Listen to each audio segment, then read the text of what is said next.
بات کر رہے تھے اس کپ کو ہم کیسے بیچیں گے. جیسے کہ پچھلی جو انہوں نے جہاں سے بات ختم کی کہ آپ نے یہ دیکھنا ہے کہ آپ کی چیز کون خرید رہا ہے اور وہ جو آپ چیز بیچ رہے ہیں اس کا آڈینس یعنی کہ وہ جو خریدار ہے وہ کہاں. اتنی بڑی خوبصورت بات کی کہ یہ کپ ہے, اب یہ میل تو لے گا نہیں, امتحان صاحب تو لیں گے نہیں, اسماعیل صاحب تو لیں گے نہیں, یا تو ہماری بیویاں جا کے لیں گی یا بیوی نہیں ہے تو والدہ جا کے لے لے گی, یا ہماری بہنیں چلی جائیں گی یہ کپ لینے. اب ان کی آپ ایج دیکھیں, اب ایک جو اسٹوڈنٹ ہے اسکول میں اگر مثال ہماری کوئی بہن پڑھ رہی ہے وہ کبھی بھی نہیں جائے گی, والدہ جائے گی جو 25 سے اوپر کی ایجڈ ہے یا بال بچے دار جو تھوڑی سی ایج.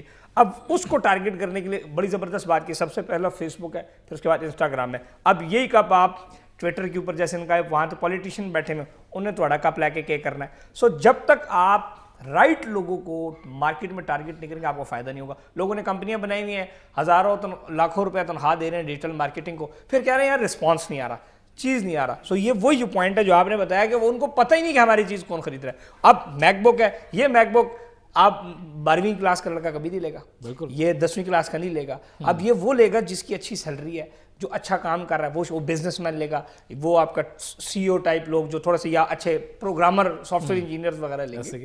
سو اس بات کو ہم لے کے آگے چلتے ہیں کہ یہ جو کپ ہے پاکستان کے اندر جو بزنس کر رہے ہیں بہت سارے لوگ, ہم چھوٹے بزنس کی بات کریں بہت سارے لوگ ہیں پتہ نہیں خان صاحب کپ نے بھی پھاڑ لیا ہے. ایسی یہ کپ کی بات نہیں, یہ اس جو سر نے پلیٹ فارمز کی بات ابھی کرنے جا رہے ہیں اس پہ کپ بھی بک رہا ہے, اس پہ یہ بھی بک رہا ہے اور اس پہ مرسڈیز بھی بک رہی ہے. بالکل یہ فیس بک وغیرہ جو ان چیز کی ہم بات کرنے بھی جا رہے ہیں آگے پلیٹ فارمز پہ دنیا کی ہر چیز بک رہی ہے, جہاز بھی بک رہے ہیں. سو ایک کپ کو ہم ایز اے ایگزامپل لے رہے ہیں, نہ جب بڑا بزنس مین ہو کے کپ کی گل ہو رہی. سر کپ کے اوپر یہ بتایا کہ پاکستان میں اگر یہ کپ بیچ رہا ہے, کوئی بزنس مین کام کر رہا ہے یا ایون پراپرٹی بیچ رہا ہے, کوئی بھی پروڈکٹ بیچ رہا ہے, وہ اور کس طریقے سے اپنی چیز کو بیچ سکتا ہے, جیسے کہ دراز ہے, او ایل ایکس اور بہت سارے پلیٹ فارمز ہیں, اس کے اوپر تھوڑی سی روشنی ڈالیں. اچھا یہ دو چیزیں مختلف ہیں کہ اگر آپ کوئی کپ بیچ رہے ہیں یا کوئی پروڈکٹ بیچ رہے ہیں تو پروڈکٹ کے لیے تو آپ ای کامرس کی بات کرتے ہیں.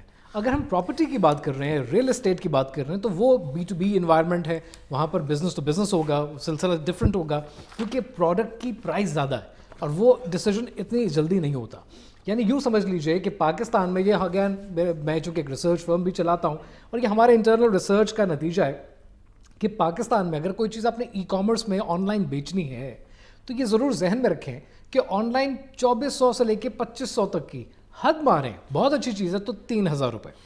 3000 روپے کی چیز اگر ای کامرس میں میرے سامنے آئے گی, میں نے چیز دیکھی, مجھے اچھا لگا, میں نے خرید لی, چاہے کیش آن ڈیلیوری پہ خریدی, چاہے کارڈ سے پیمنٹ کر کے خریدی. ای کامرس جو آن لائن چیز بیچ رہے ہوتے ہیں, اگر آپ 3000 روپے سے زیادہ کی چیز بیچنا چاہتے ہیں تو یہ وہ جگہ ہے کہ جہاں پر شاید میں اپنے دوست سے مشورہ کرنا چاہوں گا, بھائی سے پوچھنا چاہوں گا, بیگم سے پوچھنا چاہوں گا, جا کر ہاتھ لگا کر چیک کرنا چاہوں گا. سو یہ ایک مہنگی چیز ہو جاتی ہے.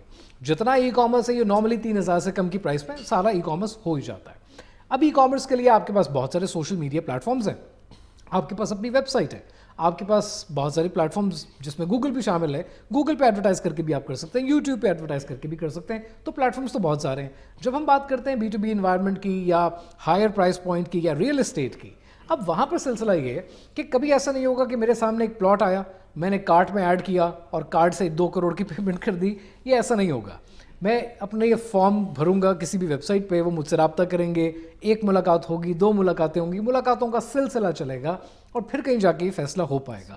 سو لیڈ کو میچور کرنے کا, نرچر کرنے کا ٹائم زیادہ چاہیے ہوتا ہے. بٹ ریئل اسٹیٹ والوں کو آج اس چیز سمجھنی چاہیے. میرے بہت سے اسٹوڈنٹس ہیں جو ریئل اسٹیٹ ایجنٹس بھی ہیں, ریالٹرز بھی ہیں. یہ جو سر بات کرنے جا رہے ہیں ریئل اسٹیٹ کے حوالے سے, پراپرٹی میں جتنے لوگ بیچ رہے ہیں پورے پاکستان کے ریئل اسٹیٹ کا کام کر رہے ہیں, اوور ٹو یو سر, ذرا بتائیں ان کے لیے بہت ضروری ہے کہ وہ یہ جانیں کہ آپ نے لیڈز کیسے ڈیولپ کرنی ہے.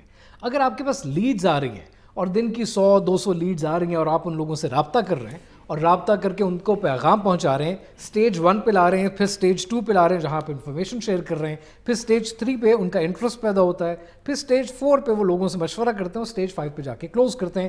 تو ہر اسٹیج پر آپ کی مارکیٹنگ صحیح ہونی چاہیے, ہر اسٹیج پر کسٹمر کے ساتھ کانٹیکٹ. ایلیبریٹ کریں تھوڑا سا اس کو, میں پراپرٹی کا کام کر رہا ہوں, مجھے انٹرسٹ آ رہا ہے اس میں. ماشاء اللہ. اچھا سلسلہ یہ کہ جب میں نے انٹرسٹ شو کیا آپ کی کسی ایڈ کے اوپر اور وہ پلاٹ کے حوالے سے کوئی ایڈ تھا یا کسی اپارٹمنٹ کے حوالے سے ایڈ تھا, تو میں نے انٹرسٹ تو شو کر دیا. اب پہلا سوال یہ کہ اسٹیج 1 پہ آپ یا آپ کی ٹیم کتنے عرصے میں مجھ سے رابطہ کرتی ہے. اگر آپ نے اگلے 2 دن کے اندر مجھ سے رابطہ نہیں کیا تو تیسرے دن میری زندگی میں اتنا کچھ ہے کہ میں بھول جاؤں گا. ایسے ہی کسٹمر کے پاس آج بہت سی ڈسٹریکشنز ہیں. تو نمبر 1 پہلی سٹیج پہ جلدی رابطہ کرنا ضروری ہے. نمبر 2 دوسری سٹیج پر اکثر ریئل اسٹیٹ ایجنٹس کیا کرتے ہیں کہ وہ چیز بیچنے کی کوشش کرتے ہیں کہ بس کسٹمر آیا اور آج ہی بیچ دیں. دوسری سٹیج پر امیڈیٹلی بیچنے کی کوشش مت کریں.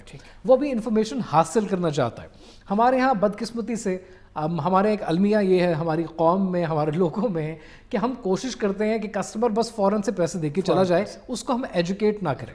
یہ ہم نے دیکھا ہے کہ پاکستان میں جتنے بزنسز کسٹمر کو ایجوکیٹ کرنے پر ٹائم لگاتے ہیں ان کی سیلز بھی اچھی ہوتی ہیں, وہ کمپنیز ترقی بھی کرتی ہیں. تو کسٹمر کو ایجوکیٹ کریں, اس کو بتائیں کہ اس اپارٹمنٹ کے فائدے کیا ہیں, اس کے نقصانات کیا ہیں. کھول کر ہر چیز ایکسپلین کرنا ضروری ہے تاکہ اس کو یہ احساس ہو کہ یار یہ میرا نقصان نہیں چاہتے, یہ نہیں کہ ڈائریکٹ پیسوں پہ جائیں گے سر جی پیسے کٹو. ہاں, تو دوسری سٹیج پر اس کو انفارمیشن دیں. تیسری سٹیج پر اس کو بتائیں کہ آپ مارکیٹ میں اور بھی چیزیں چیک کریں, میں دوبارہ آپ سے رابطہ بھی کروں گا, تاکہ اس کو یہ لگے, اس کو احساس ہو کہ مجھے اچھی چیز ہی مل رہی ہے. اور ایونچولی کوئی بھی دھندا, کوئی بھی کاروبار اس بیسس پہ چلتا ہے کہ آپ کسٹمر کو اچھی چیز ہی دیں. سو آپ تھرڈ سٹیج پر اس کو اچھی انفارمیشن دیں. پھر چوتھی اور پانچویں سٹیج ہے کہ جہاں پر اب آپ نے کافی کر دیا, اب کسٹمر نے ڈیسیجن لینا. آپ نے اتنی انفارمیشن اس کو دے دی ہے کہ اب وہ فیصلہ کرنے کے قابل ہو چکا ہے. اگر اس کی پیئنگ کیپیسٹی ہے تو اب وہ فیصلہ کرے گا. تو چوتھی اور پانچویں سٹیج زیادہ آپ کی کسٹمر سروس کی سٹیج ہے, نہ کہ سیلز کی سٹیج ہے. ہمارے یہاں بدقسمتی یہ کہ ہم ہر سٹیج پر بیچنے کی کوشش کرتے ہیں. لوگوں کو مت بیچیں. آج لوگوں کو بہت اویئرنیس ہے. پاکستانی کسٹمر کے پاس آج بہت نالج ہے, اس کو بہت پتہ ہے کہ چیزیں کیسے چلتی ہیں.